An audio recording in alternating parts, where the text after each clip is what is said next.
What did the text message say? OMG, I think I almost just got kidnapped. They noticed it was not a mannequin, it was a body, and not just a body, it was a young girl.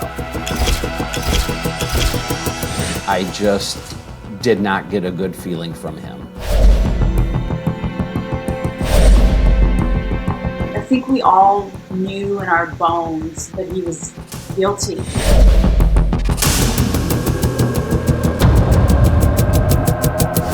What question were you hoping he would answer? I want to know why he did it.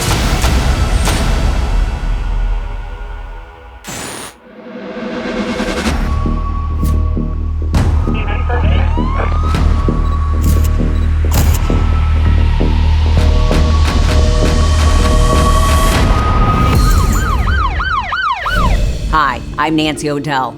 Today's crime expose brings us to Armada, Michigan, located about 35 minutes outside of Detroit. The small, quaint town was shocked to its core when a 14-year-old girl was found murdered on a bike trail. Could the victim herself be able to lead police to her killer?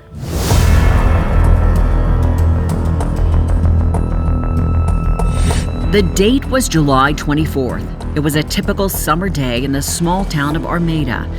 But just as the sun began to set, police received a frantic 911 call from a man who said he and his wife had been walking on a trail and saw a dog trying to get their attention.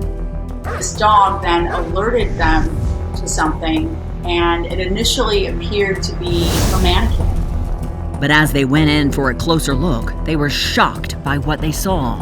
They noticed that no, it was not a mannequin, it was a body, and not just a body, it was a young girl. 911? Yeah, I'm fairly certain we just found a body along the mountain bike trail. Okay, and you don't believe she's breathing? I don't believe so, no. Michigan State Police detectives quickly responded to the scene and were horrified by what they found. She had injuries to her neck and her face that were apparent. Her clothes were partially pulled off, her top pulled up, and her shorts were pulled down. What did detectives notice after that? It appeared that there were markings on her face, so I think the first appearance was that she was hit in the face, maybe with something, or in the neck and face area. The markings formed a herringbone pattern that looked as if it came from a shoe. Investigators concluded the killer had most likely stomped on the young victim's face. Detectives searched the area looking for more clues, but whoever did this hadn't left much behind. They did not see a murder weapon, no ID on her, her cell phone was missing, and meanwhile, we're hearing there's this poor mother that had just reported her 14-year-old daughter missing. As detectives were trying to figure out who the young girl could be, they got word that a woman had shown up at the trail looking for her 14-year-old daughter, April. April Millsap told police that April had taken their dog Penny for a walk and never returned home. Was this something she often did, part of her normal routine? It was part of her normal routine. It's not too far from our house, so I wasn't worried about anything happening to her. Jennifer said April left with Penny around 5:30. When she wasn't back by 7, Jennifer started to worry. She texted April with no response. After 4, 5, 6 texts, I started calling April and it kept going to voicemail. Figuring that April may have met up with her boyfriend Austin, Jennifer reached out to him. She called April's boyfriend. Her boyfriend hadn't heard from her, and she talks to her boyfriend every day, multiple times a day. A few minutes after they hung up, Austin called Jennifer back. He said he had gotten a text from April an hour earlier, which he never saw. What did the text message say? OMG, I think I almost just got kidnapped. Panic quickly set in. Austin and Jennifer decided to go to the trail to look for April.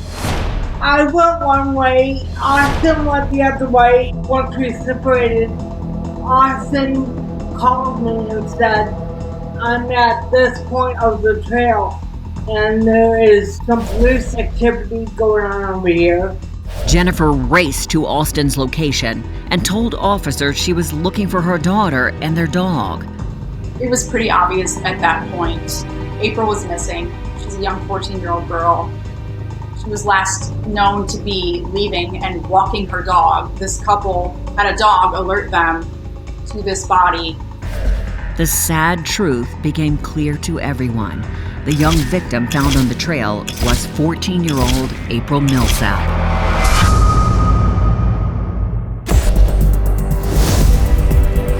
Police in Armada, Michigan were now on the hunt for a depraved killer who had murdered 14-year-old April Millsap. April was Jennifer's only child, and the two shared a special bond. April was a fun-loving princess. She liked her friends, she liked her animals, she enjoyed the outdoors. Detectives promised Jennifer that they would do everything they could to find April's killer. An autopsy revealed the heartbreaking details of the murder. The autopsy confirmed that April was killed by blunt force trauma, and she had compression to her neck. She actually been stomped on. As hard as that is to hear for anyone, you could do that to anyone, let alone a child. And despite initial concerns, the autopsy determined she had not been sexually assaulted. Investigators didn't have much to go on. With no DNA evidence, all they had was that footprint left on April's face. The sheer brutality told detectives that the killer had a lot of rage towards April. The murder seemed personal. When you look at the type of injuries that April sustained, a lot of us, I remember, were thinking, well, it's got to be someone she knows. Detectives immediately turned their attention to April's boyfriend, Austin. Had he made up the text about April almost getting kidnapped to divert attention away from him? Were there any issues between April and Austin? What I had kind of heard was they had a little bit of an argument earlier in the day, a disagreement. Austin denied having anything to do with April's murder. He showed them the text from April and said he was miles away with friends when he received it. He then went through his entire timeline that evening, which included a stop at a fast food restaurant. And investigators were quickly able to verify everything he said. The video from the fast food location of him going through the drive-thru, the time frame it was and the timeline for April when we believe it would have happened, it cleared him at that point. Detectives now knew April had sent Austin a text message, but her phone wasn't found at the crime scene. Police sent out K-9 units, they sent out search dogs to try to find her phone. Even though it was like finding a needle in a haystack, April's phone was miraculously discovered the next day, about a mile away on the side of the trail. It was sent to the FBI for testing. Meanwhile, detectives canvassed the area and found several witnesses who saw April that night. One man remembered her speaking with someone on a blue and white motorcycle. It looked like the male was angry, and when the male saw them coming down the path, he kind of walked away from her. Another witness said she also saw a blue and white motorcycle parked on the path. And then she locked eyes with a man who was off to the side of the trail inside the brush. She spotted the suspect's face as he was looking directly at her, almost with a surprised look on his face. So how does she describe him? A little bit thinner face, shorter hair, kind of sunken in like beady eyes, but wide. As detectives set out to find the mystery man on the motorcycle, the FBI called with important news about what they discovered on April's phone. As she had a fitness app that had been running in the background of her phone. It was able to tell us her path of travel, but even had the speed on there that she was moving at. The app tracked the phone's movements from the time April left her home till it sat abandoned on the side of the trail. What investigators found most interesting was that after the phone left the crime scene, it traveled at 16 miles per hour to its final resting place. The speed was too fast for a human. It had to have gotten there on a motorized vehicle. As detectives walked that route, they passed by a house and caught a big break. The home had a security camera that was facing the trail. Police were then able to grab an image from this surveillance camera, and the image showed a blue and white motorcycle at the same time that April's phone had been traveling. It was the same blue and white motorcycle witnesses had described. Detectives investigating the murder of 14-year-old April Millsap were convinced the man on the blue and white motorcycle was April's killer, but they still had no idea who he was or how to find him. And then, Trooper Ray Peckman was driving in his patrol car and caught a lucky break when he spotted a bike that looked similar at a home.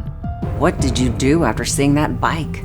I went back, turned around, kind of thought to myself, wow, could that be the bike? And I pulled in the driveway, grabbed my cell phone, zoomed in on it, took a few photos. He then went back to the command center to show everyone else what he found. They all agreed it looked like the bike from the surveillance video.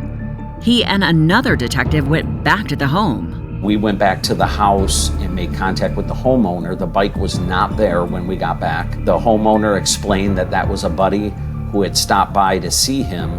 His friend's name was James Van Callis. Detectives looked him up and saw Van Callis had no criminal record and was an unlikely suspect for such a heinous crime. But he did own a blue and white bike, so investigators went to question him. When you went to question him, where did he say he was at the time that April was murdered? He stated that he was in Armada, that he went to his brothers who would live on the other side of Armada from his residence. The time he said he was there made it impossible for him to have killed April. Van Callis was cooperative and answered every question detectives had. He's friendly and helpful. He even says, hey, here are the clothes and the shoes I was wearing from the day in question. Investigators took pictures of the bottom of the shoes. Did the tread on the shoes match those on April's face? No, not at all. Even though there was nothing that tied him to April's murder, there was something about Van Callis that didn't sit right with Ray Peckman. I'm not 100% sure what it was. I just did not get a good feeling from him. And I remember saying, something's just not right about him. The next day, police decided to go back to Van Callis's home and ask more questions. This time, he wasn't as friendly. His whole demeanor has changed. He's not as helpful. He is refusing to speak. And when police interviewed his brother to verify Van Callis's alibi, the timeline was off. Major red flag. His own brother isn't corroborating what he's saying. Although investigators didn't have enough to arrest him for murder, they did have cause to get a search warrant for his home. What did investigators discover? He was illegally growing marijuana. We called the Macomb County drug team. They came up there and they arrested him at that time. With Van Callis behind bars, his girlfriend came forward with shocking information. He says, the clothes he gave you, those weren't what he was wearing that day. The shoes, those weren't what he was wearing that day. She said she didn't know what happened to the shoes he was wearing that day, but she described them to police. They were Air Jordans. And we were eventually able to locate a photo on social media of James standing next to a truck with a pair of Air Jordans on. And when we showed her that photo, she said that's absolutely the shoes she was talking about. Since investigators couldn't find the shoes during the search warrant, they had to get creative. Chief Howard of Armada ordered a pair online of the size James would wear. Those shoes were then sent to our lab, and the lab made a clear copy on a transparent paper of that photo of those shoes.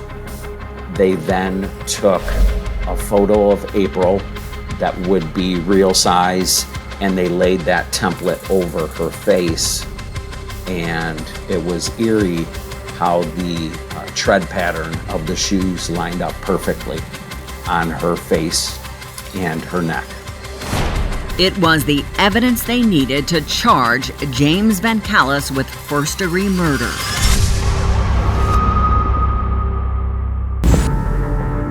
In January, James Van Callis went on trial for the murder of April Millsap. After 2 months of testimony, Van Callis was found guilty and sentenced to life in prison. Count 1, first-degree premeditated murder.